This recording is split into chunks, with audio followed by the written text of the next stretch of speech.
This program is presented by Birch Gold Group, the precious metal IRA specialists.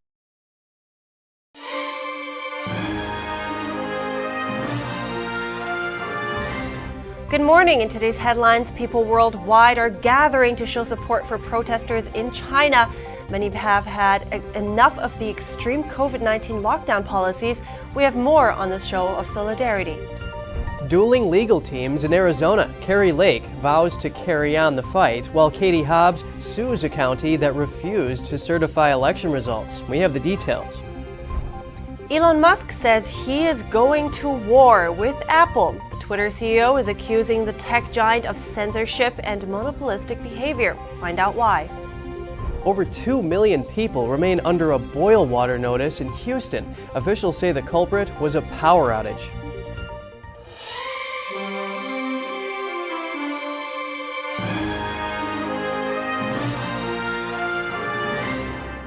Good morning. Welcome to NTD. I'm Kevin Hogan. Good morning. I'm Evelyn Lee. Today is Tuesday, November 29th. You know, Evelyn, I find it interesting that a little big tech like Twitter is going after a big tech Apple. Yeah, that is interesting. And isn't it ironic that before buying Twitter, when Tesla was struggling, Musk was actually considering selling the car company to Apple? Oh yeah, that is ironic. And look at him now in a conflict surrounding free speech. But Evelyn, give us an update on freedom in general. Right. We do have an update on that. The ongoing protests against China's strict zero COVID policy and restrictions on freedoms have spread to at least a dozen cities around the world. It's a show of solidarity with rare displays of defiance in China over the weekend. NTD's Jeremy Sandberg has the story. These white sheets of paper have become a symbol of protest in China, and it is spreading. Dozens of protesters gathered in Hong Kong on Monday to show solidarity. In a city that is no stranger to anti-government protests, people brought flowers and candles. I'm here because I don't quite agree with mainland China's policies on COVID. Small-scale vigils and protests have popped up in a number of cities around the world. They follow the deadly apartment fire in the Xinjiang region, which triggered an extraordinary series of protest scenes across China over the weekend. In Sydney, about 200 people gathered outside Town Hall to show support for protesters. In the United States, protesters gathered outside a U.S. State Department in Washington. A vigil and protest were also held at the University of California in Berkeley. And dozens of protesters gathered outside Columbia University in New York City. The fact that Chinese and the young people in China have finally stood up to the corrupt and coercive government. For decades, we have been silenced. We have not been able to voice our dissent. But this weekend. What happened this weekend, what happened over the last week, has once again, it inspired me. During the speech, one of the protesters was beaten by a Chinese mainlander. Similar protest scenes unfolded in London, Tokyo, Paris, Toronto, and at least 5 other cities in Canada. Given the widespread display of frustration with the zero COVID policy, is China considering ending it soon, and if so, when?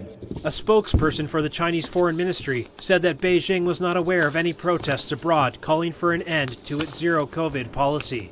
And when repeatedly asked about the protests at home, after 40 seconds of paper shuffling, he replied the question did not, quote, reflect what actually happened. 你谈到的有关情况 Jeremy Sandberg, NTD News. And as for now, at least 20 COVID-related protests have taken place in 15 cities across China. And in light of the ongoing protests in China, the White House said its position on peaceful protests has not changed. John Kirby of the National Security Council said the White House supports the right to peacefully assemble. Whether it's people protesting in Iran or China or anywhere else around the world, Nothing's changed about the president's firm belief in the power of democracy and democratic institutions and how important that is. But I wouldn't get into parsing the dollar figure effect here of the remaining challenge of COVID in China. But clearly, China as a major economic player, and China still struggling with COVID, there's an impact on the economy. Kirby said the White House does not have extra information about the protests other than what is found on social media and traditional media. He said the Biden administration would be watching the protests closely. When questioned about Biden's recent meeting with Chinese leader Xi Jinping, Kirby said the topic of COVID would likely have come up, but that it was not known whether China's zero COVID was a topic of discussion. U.S. embassies in China are asking U.S. citizens living there to stock up on supplies. They put out a mission statement yesterday. They advise keeping a 14-day supply of medications, bottled water, and food for each household member. That's in response to Chinese authorities expanding COVID-19 restrictions and control measures. China is reporting a surging number of cases of the CCP virus. Some Chinese netizens replied to the embassy's Twitter post pleading for assistance. One user asked every civilized and democratic nation to help Chinese citizens. And for more on this, we would like to bring in Grant Newsham. He is a senior fellow at the Center for Security Policy. Good morning, Grant. Good morning. Well, first of all, these kind of national protests with that many people all across China on the streets directly calling out the regime, that's really rarely seen in China. And it's the largest since the Tiananmen Square massacre in 1989. So do you think the Chinese regime should be worried? Oh, I think the Chinese regime is always worried whenever anyone stands up to it. They get worried even when the U.S. State Department or the White House spokesman stands up to it. Unfortunately, neither of them do. But this is a concern, make no mistake, for the Chinese regime. Whether it's a threat to the regime, that's debatable, because given its coercive powers and its willingness to use force, violence, and even murder to get what it wants. But this always rattles this undemocratic, this regime in Beijing that was not chosen by the public in any way that civilized people would recognize. And so what will we see in response from the regime? Oh, I think you're going to see they'll hold off for a bit, and then I would expect a very severe crackdown at some point. One thing about what's going on is that information, hard evidence, is somewhat limited. One hopes that the White House has more than John Kirby says they have, but hard evidence is not so plentiful, but it wouldn't surprise me if the unrest is far greater than the Western press has been able to pick up on. But I would expect a crackdown, either really direct force of the kind at Tiananmen Square, or as you saw in Hong Kong, where life was made so miserable for people who protested. They were punished, imprisoned, their lives destroyed, and in some cases murdered. So I think the regime in Beijing is going to use all the force that it has against these people who just really want nothing more than liberty and the sort of decent treatment of the sort that the civilized world recognizes. Right, and I think that plays into a little bit into my next question, because do you think it would be enough? These are COVID restriction protests, but do you think it would be enough to satisfy the protesters if the regime would just ease COVID restrictions in response to that? Oh, that would help, but I don't know that that's enough. This is presented as a public health issue where the communist regime wants to eliminate COVID. And I'm not so sure of that. Rather, I think it is the setting up of more of a clandestine infrastructure for population control, monitoring, imprisonment, coercion, and even just concentration camps on a mass scale that the world has never seen. I think there's more to it. It's about power rather than a public health issue. But letting up on these the restrictions, really the imprisonment of hundreds of millions of people, letting up on that would have some benefit, some advantage for the regime. But is that enough to suppress people's desire for freedom. And that's a broader question. And I've never come across any race or group of people that enjoy being imprisoned, enjoy being mistreated. And the Chinese people are not an exception to that rule. And you just mentioned, just before we go, you mentioned power of the Communist Party. But why do you think is Xi Jinping sticking with the zero COVID policy despite, all the social unrest and really the economic pain? Well, it has really hurt the economy. And I think that it is, as I said, more about control. It is about establishing his and the Communist Party, or the top leadership's dominance over the entire Chinese population. That's what I see. It's really this is an effort to control. It's not about public health and trying to make COVID go away, or even because Xi Jinping would be embarrassed if he had to admit that he can't destroy a virus. As I said, I think there's a larger game afoot, and it's been in the works for a long time. But now this regime has the technological capacity to try and dominate, to control, monitor a society that has never existed. And to me, that's what I see going on. So we'll see how this plays out. But I do wish the U.S. government would actually speak up on the side of decency. Really watching the White House spokesman, watching the State Department, this is just an absolute embarrassment. Any American ought to be embarrassed by this. Well, let's see how all of this will play out. Thank you so much. Very interesting insight as usual. Grant Newsham, thank you so much. Well, thank you. Glad to be here. Kari Lake says she won't back down from her election battle. Meanwhile, Arizona Secretary of State Katie Hobbs sued a Republican-controlled county on Monday for refusing to certify its election results by the state's statutory deadline. NTD's Daniel Monahan has the story. And you'll want to stay tuned for this one, trust me. In a 5-minute video posted on Twitter, Lake repeatedly called the election botched. She says she's working with a team of lawyers on a legal case to challenge the results. I will lead us in the Pledge of Allegiance. She lashed out at Supervisor Bill Gates and County Recorder Stephen Richer for starting what she called a dark money political action committee. She says its sole purpose was going after her and her campaign and what she called their movement while they supervised the election. They ran an election with my name on the ballot, and their number one political goal was to see to it that I was not elected. She accused the two of having a conflict of interest. She says another member of the Board of Supervisors charged with certifying the election was chosen to be on Katie Hobbs's transition team, and spoke about the dual role of Katie Hobbs as her opponent and also as the chief election officer in the state. As Arizona Secretary of State, Hobbs' office is responsible for certifying voting devices, election results, candidates, and ballot measures.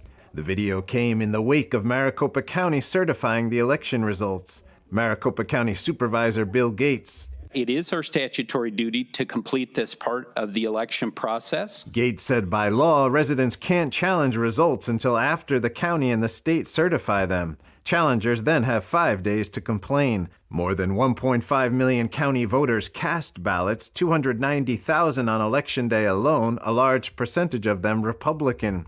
However, an estimated 70 of the 223 county voting centers on Election Day reported printer malfunction. The situation resulted in long lines of frustrated voters. The Election Integrity Unit of the Attorney General's office compiled a report on the issues and demanded answers. Maricopa County has acknowledged there were printer problems, but said that laws do not require every printer and tabulator to work perfectly. It also challenged the claims of excessive wait time, saying a majority of vote centers had a peak wait time of 15 minutes or less. Meanwhile, Arizona Secretary of State Katie Hobbs sued a Republican-controlled county Monday. This after it refused to certify its election results by the state's statutory deadline. The lawsuit aims to compel the Cochise County Board of Supervisors to certify the county's results from the November 8th election.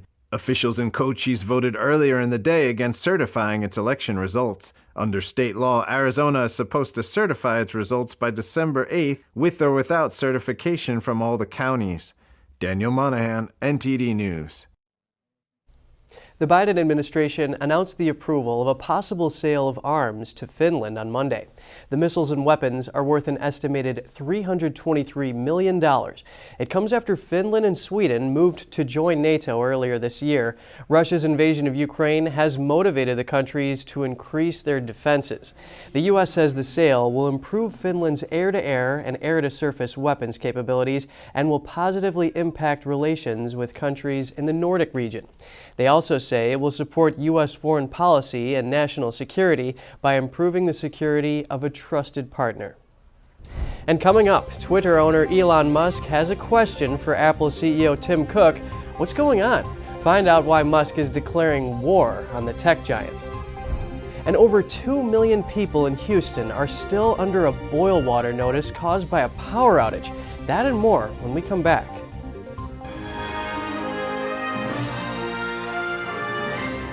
This is Stephen K. Bannon. I urge you to protect your savings from inflation by diversifying into a physical gold IRA from Birch Gold Group.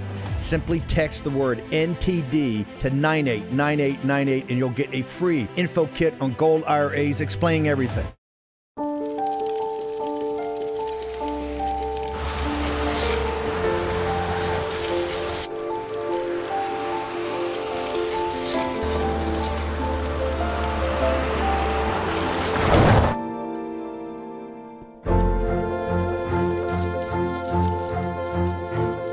Did you know dragging chains can spark a wildfire? Only you can prevent wildfires.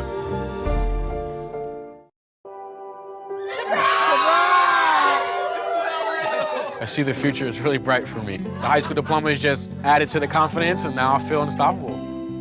Find free adult education classes near you at finishyourdiploma.org.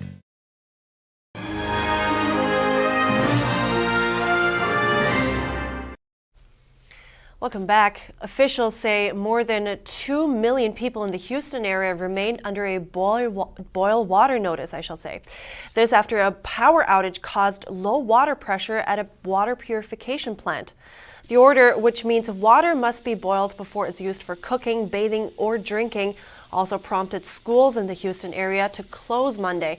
Mayor Sylvester Turner said yesterday that stuff happens whether he likes it or not. According to Turner, a transformer at the water plant failed and generators never kicked in. Tony Crawford, a Houston resident, says he learned about the boil water notice from a friend.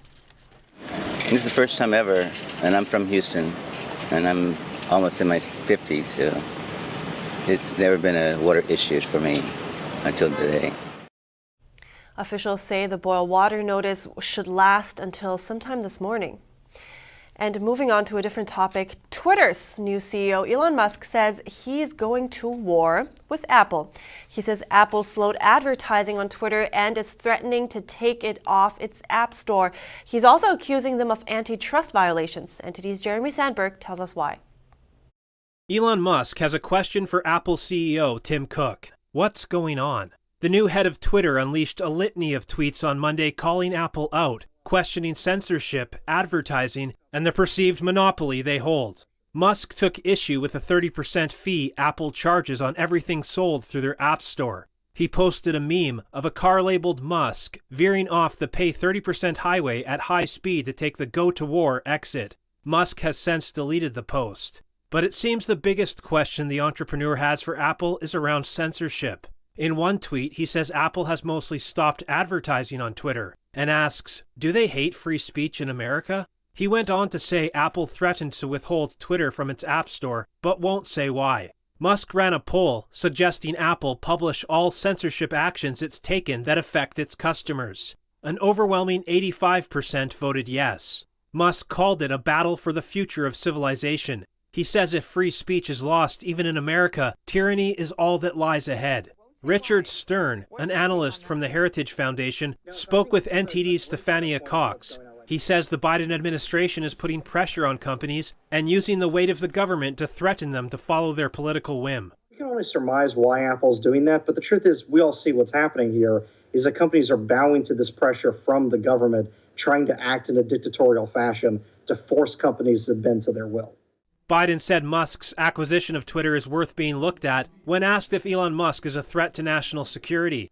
White House Press Secretary Kari Jean-Pierre said Monday that the administration is keeping a close eye on Twitter regarding misinformation and hate speech. The president has been very clear on calling that out. He'll continue to do that, and we're going to continue to monitor the situation. Go ahead. Stern calls the situation concerning. The president is not supposed to be a dictator that can marshal the force of the government against a single business owner because he doesn't share his politics. To your point on this, all of these companies have the same kind of investor profiles. They're doing the same kind of activities, but they donate to the right people, the right politicians. They support the politics of the president so they don't get put on this figurative watch list. This is a horrific turn of events where the government is infringing on people's rights, is shifting more towards a dictatorship. But it's not just in America that Apple is choosing its stance on free speech. Apple made changes to its file-sharing Airdrop feature in China earlier this month, reducing it to 10 minutes for people not on a contact list. Previously, there was no limit.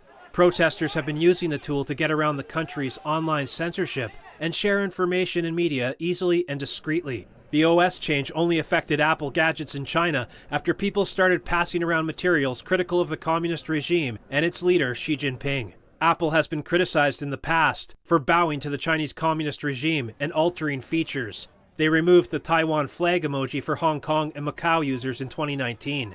The company also took down virtual private network apps, or VPNs, from its app store for users in China. Jeremy Sandberg, NTD News. Apple says they made the changes to Airdrop to stop unwanted file sharing, and they plan to roll it out globally soon. Yeah, Musk has already suggested making an alternative phone. That's if Apple and Google block the Twitter from their app stores. Now, U.S. stocks ended sharply lower on Monday. That's after the protests in major Chinese cities sparked concerns about economic growth, and Apple slid on worries about a hit to iPhone production. Here are the details. The Dow Jones Industrial Average fell almost 500 points, dropping nearly 1.5%. The S&P 500 and the Nasdaq both dropped more than 1.5%. Apple shares fell $3.89, down more than 2.6%, dragging down the benchmark S&P 500 index as worker unrest in the world's biggest iPhone factory in China fanned fears of a deeper hit to the already constrained production of higher-end phones. But I think you're going to see some real supply chain issues. The unrest is actually happening in the factory that makes these iPhones. Mitigating those losses, shares of e-commerce behemoth Amazon.com rose nearly 0.6% after an industry report estimated spending on Cyber Monday, the biggest U.S. online shopping day, would climb as much as $11.6 billion. Also sounding something of an optimistic note. As this continues, I expect real GDP to increase only modestly this year and in 2023. Williams told the New York Economic Club that he saw the Fed maintaining its policy of interest rate hikes to combat inflation, but said he was already seeing signs that the rate hikes were having the desired effect and did not forecast an economic recession. It will take some time, but I'm fully confident that we'll return to a sustained period of price stability. The Fed has been wrong so much in the last 2 years, really the last 5 years. Greg Swenson was far more pessimistic in his forecast and expected inflation would not come down until unemployment climbed significantly higher. I think you're going to see the Fed continue to raise rates, cause unemployment to go higher, as you said, up into the fives, and that will result in some economic contraction for sure. This week, investors will keep a close watch on November consumer confidence data due on Tuesday, the government's second estimate for third quarter gross domestic product due on Wednesday, and November's jobs report due on Friday. Next up, Qatar puts on a show for soccer fans, and people around the world celebrate the latest victories at the FIFA World Cup. That's when we come back.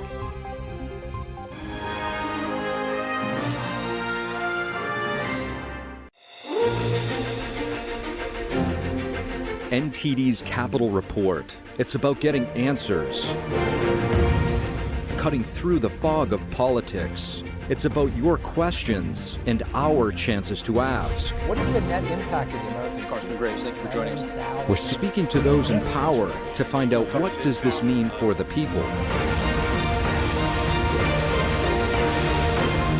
We're here so you're in the know. The lasting beauty of realistic oil painting. Brilliant, expressive, and inspirational. the 6th NTD International Figure Painting Competition. Guided by pure authenticity, beauty, and goodness, invites you to join us on a journey back to traditional art. The Gold Award is $10,000. For more details, please visit oilpainting.ntdtv.com.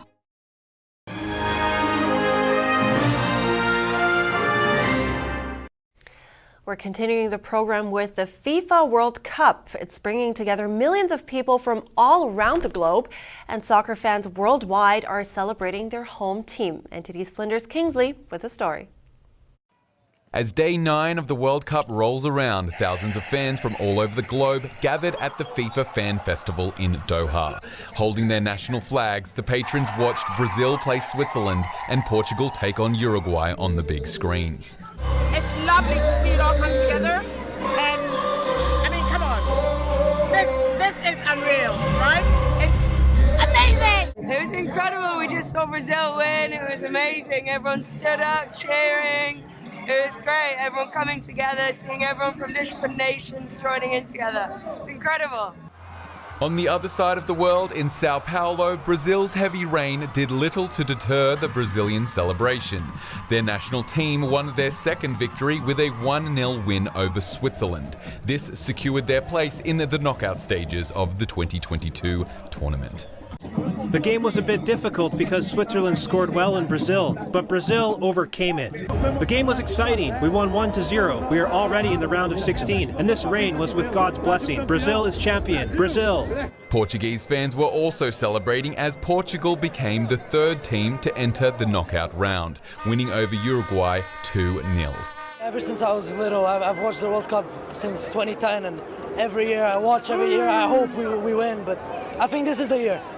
Today at the World Cup, the US faces Iran at 2 p.m. Eastern. The knockout round of 16 teams begins on December 3rd. Flinders Kingsley, NTD News. Oh, man, it reminds me of my soccer days. You know, Evelyn, I played for about 8 years, and I was midfielder because I could run a lot. Oh, wow, nice. So are you going to catch the next US-Iran game? Well, I know it's been about 25 years since they last played each other, but I probably won't be able to make it. Well, it'll be interesting to see, though, how it will play out with U.S. changing the Iran's flag, with Iran asking for U.S. to be kicked out. Well, yeah, a lot of drama. Well, you know, leave it to the U.S. to make a stand for human rights and for the Iranian regime to blame them for it. Yeah, all right. That's all for today's program. We have to call it here. We'd love to hear from you, though. Before you go, you can share your thoughts and your story at goodmorning@ntd.com, so shoot us an email if you'd like. Thanks for watching. I'm Evelyn Lee. And I'm Kevin Hogan.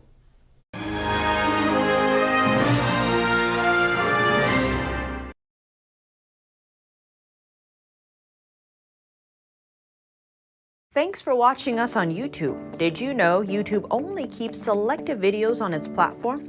So if you want to make sure you get the full picture, just subscribe to our newsletter. Go to newsletter.ntd.com and sign up. It's free.